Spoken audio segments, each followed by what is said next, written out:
So that LSU's touchdown drive there right before the first half. Two busted coverages, back to back. Nothing more explanatory. Two busted coverages. Didn't get over the top in a cover two coverage. Threw a whole shot. Played man free on the last play. Another miscommunication across the board and resulted in a touchdown. Two of those happened actually. One right after our turnover in the red zone on third down.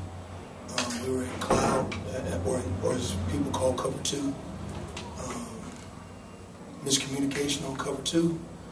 Give up a touchdown. It's 14 points, which were critical in big-time games like this to winning the game. You come in an environment like this, you've got to be exact as coaches and make sure you guys are in position to make plays. And when they're in position to make plays, they've got to make those plays. You know, that 80-yard drive was that kind of microcosm of Mettenberger's night. He was like 5 for 6, and just was, hitting big plays and hitting the short passes too.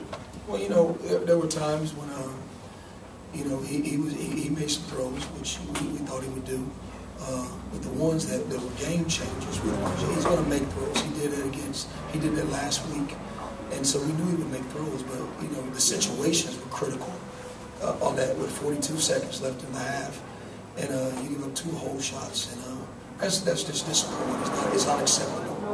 And we've got another challenge coming in next week with Arkansas. Their guy can make the same throws that this guy made tonight. Do you feel like he had a good grip on the ground game and never really broke the kind of long runs they're capable of? Well, we knew he had to come in and stop the run game, and I'm looking at the stats here. They had 119 yards on 38 carries, and so you like to be under that, but you feel good about that per yardage. The biggest thing that where you kind of get disappointed were the passing yards, and when you look at almost 80 of those coming on one drive, that's the thing that we've got to get corrected, and those are the things that we've got to fix, and we got to fix them immediately going into Arkansas as well as the school up north. Were you just looking for a safety that can make a play out there? I think everybody you had on the roster played by the time the game was over. We played everybody. We came in with the approach of playing everyone, so there was never a question that everyone was going to get in the game.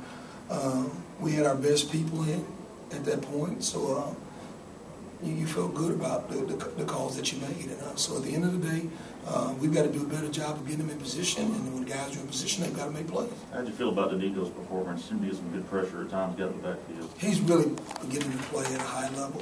Starting from Alabama, he's really beginning to understand our defense and the concepts. He played well 3 weeks ago, played well 2 weeks ago, and now he played well without looking at the tape, and playing further well tonight. Last one. We've all talked about slow starts. You guys get you're going to force a punt, you get a touchdown, and you only were forcing field goals early on. It seems like you guys came out ready to play. Our guys came out. They had a great week of practice.